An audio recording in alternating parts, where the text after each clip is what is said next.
kids. What brings you by? We're just making our weekly grocery run, and we wanted to grab your list. It's on the counter where it always is. Yeah, found it. It's kind of short, Dad. I'm not feeling very hungry these days. What's the problem? What's with the photos? What are you writing? My obituary. What? Oh no! Are you done? Not yet. With this damn COVID out there, it's just a matter of time, and I want to make sure I get the last word in.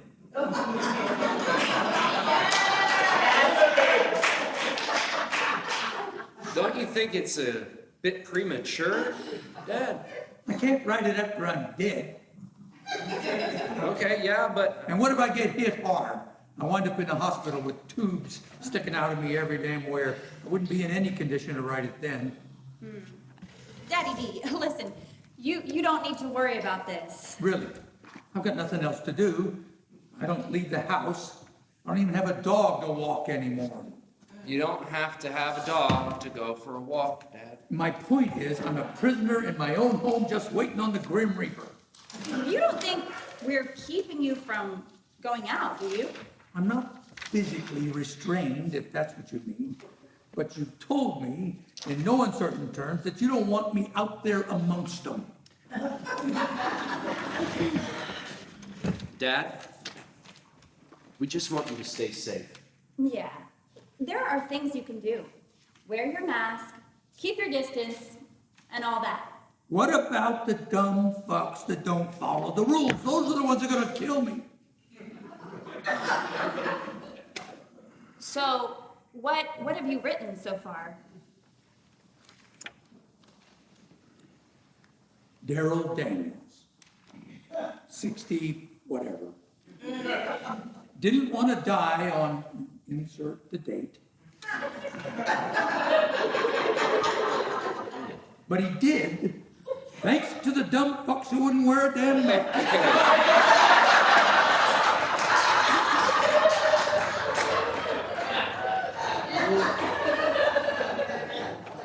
Whoa, Dad. Okay, I don't think they're gonna print that. Yeah. I'll bet we can soften that up a bit, and still say the same thing. You think, do you? Yeah, sure. How about something like this? Daryl Daniels, yada yada, did his best to stay safe during the pandemic, but the disease was too formidable. Ooh. That's good. I like that. That's horse shit. It shifts the blame away from the dumb fucks. Can you call him something else? Yeah. Dad? I'd appreciate it, Daddy D. I mean, we don't talk like that in our house. And it's a good thing we're not in your house. Fine. What comes next?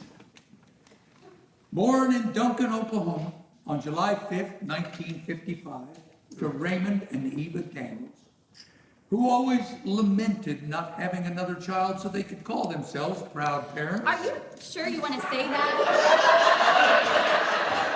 About your parents? It's true. Besides, nobody's left alive to argue with me.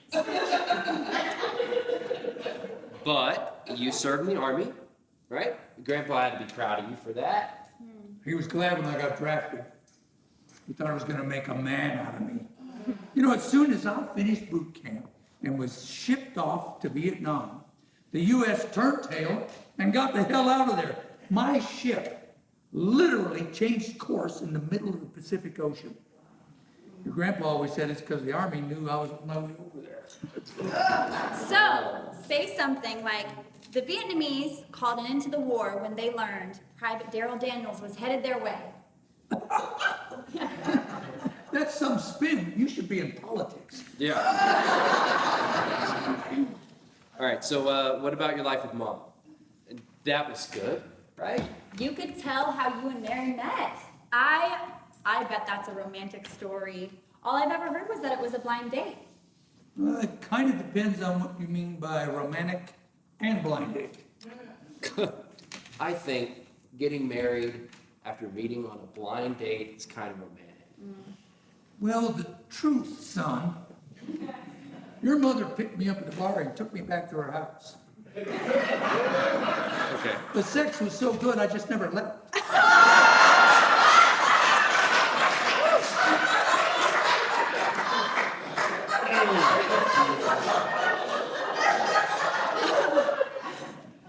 Ooh, Daddy D. A stud. I like it. I like it. No. So, when did you get married?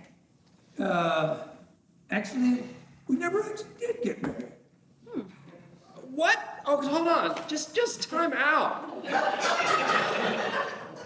What do you mean? You never got married?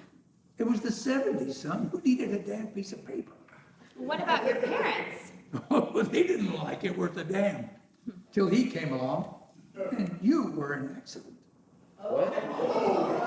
You heard me. I mean, we decided to do the responsible thing and keep it.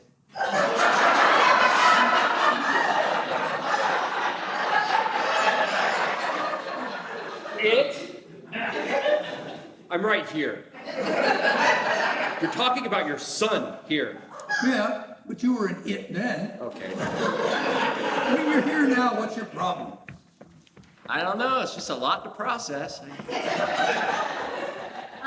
If you don't mind me asking, were you not using protection? Okay. Oh, guys didn't wear condoms back then. It was up to the woman to, be on the pill or whatever. I'll tell you, after he came along, we took the pledge and got snipped. Both of us. We didn't want to take any more chances. So, I guess I was just as much a disappointment to you as you were to your dad then, huh?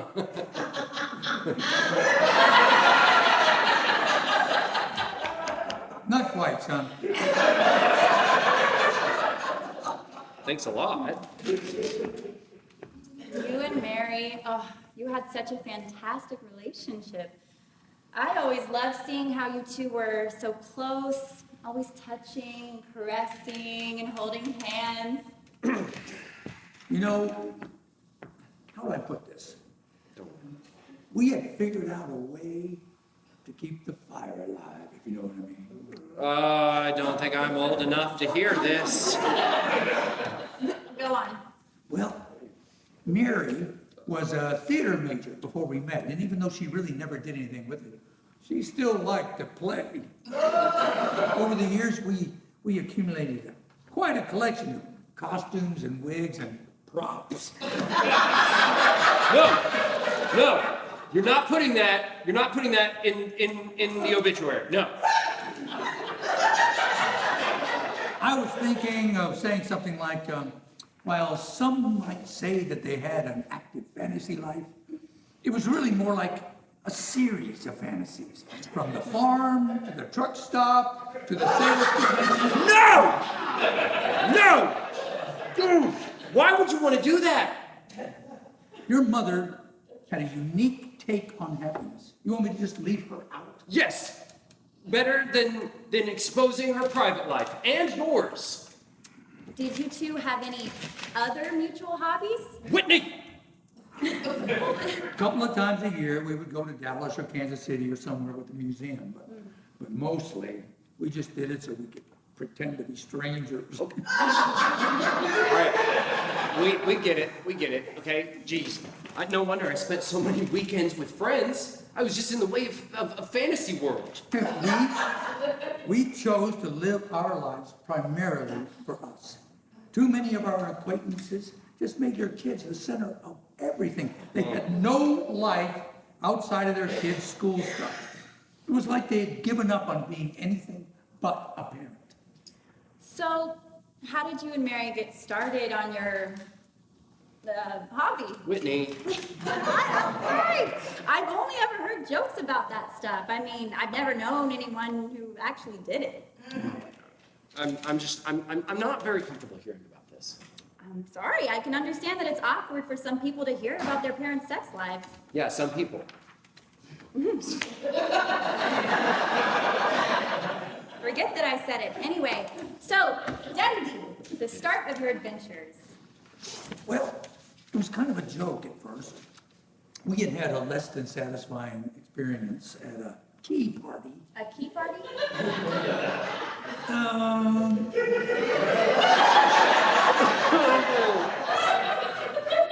It was kind of a thing for a while in the 70s. You know, couples would meet at somebody's house, and all of the men would put their car keys in a bowl and they'd have a couple of drinks, and then the women would each reach into the bowl and pull out a set of keys, and whoever owned the car that the keys went with took that woman home that night.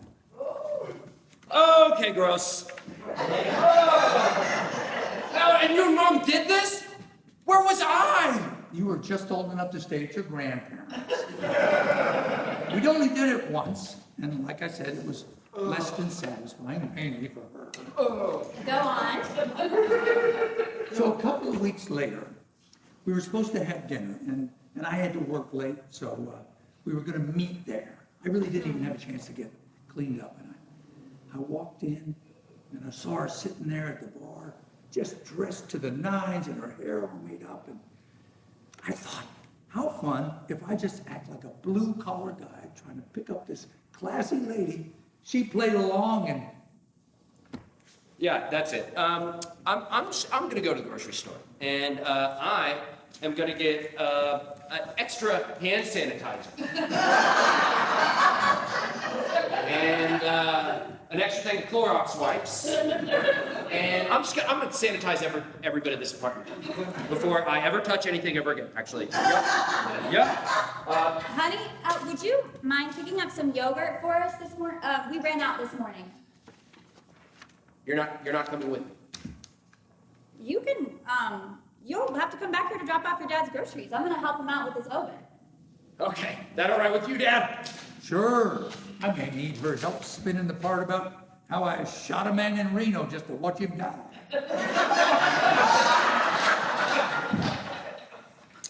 Fine. But you do know that I'll be the one to put the obituary in the paper. So let's just say that it might get some tweaks before I send it in. Okay, sure. Hey, beer nuts. Bring me back some beer nuts. I just remembered how much I missed them. Beer nuts. Coming right up. Did you two ever take pictures of yourselves all dressed up? Yeah, but you won't find them among these. Well, I'd like to see them, if you don't mind. I mean, where are they? They're in the costume closet. You have a special closet? Oh, yes, quite a collection. And you still have them all? And Mary's too? Yeah, I really couldn't bear to do anything with them. You do anything with them? I went in there and looked at them after she died. Smelled her perfume. But I haven't been back since. How's this for your obit? Daryl Daniels, dates, etc., lived a stimulating life with his wife Mary, making it up as they went along. And they went to places that only they could imagine. I like it. It says it all without saying too much. So, Daddy D, listen, if you're not doing anything with those costumes, You'll find a new home for them something like that, on one condition, sure. that you agree to never call me Daddy D again. You got it. Dad.